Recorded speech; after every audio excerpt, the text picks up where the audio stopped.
So the biggest opportunities that I see for O2 to evolve and grow over the next decade are probably related to the increasing imperative for transparency in seafood supply chains and improving livelihoods in fisheries. Some of the things that O2's involved with in this space include advancing electronic monitoring and promoting the adoption of Wi-Fi on board distant water fishing vessels is really critical to shining a light on what's going on at sea and in our seafood supply chain in the future. Although we partner with TTOA already, they have over 300 vessels, but now in our FIP we have 98. So the short-term goal is that we want to help all the members that they have.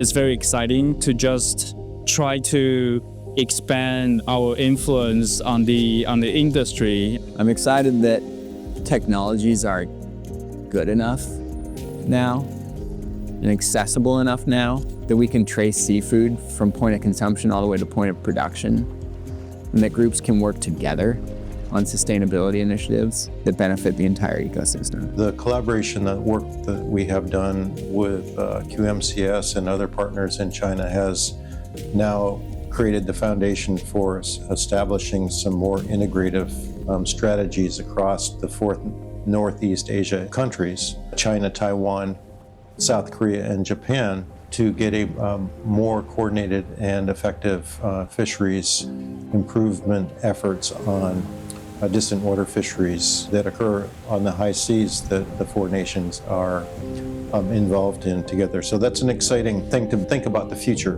in terms of further paving the way for some really good impacts. So in terms of how the next decade of change looks like for seafood sustainability and gender equity, I think there's a real call to action right now that we are just starting to hear. What I'm noticing is there's a proliferation of groups, organizations globally that are dedicated to supporting women in fisheries, women in aquaculture, women in seafood.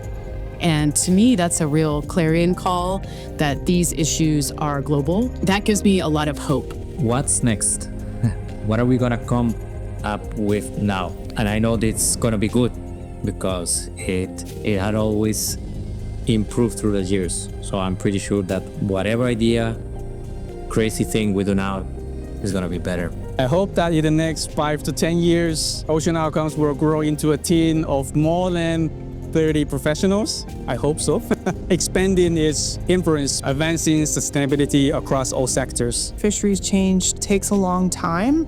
It takes capacity, it takes people, it takes organizations, it takes a movement, really. Unfortunately, there's still a lot of work to do, and ecosystems change, and the importance of being ready and being there to address what's next in a rapidly changing environment is important, and O2's helping to put in place the building blocks for that work. Our work has always been about supporting those that are working in seafood, whether it's the seafood harvester, it's the vessel owner, it's the worker in the seafood plant, or it's the company processing and shipping seafood.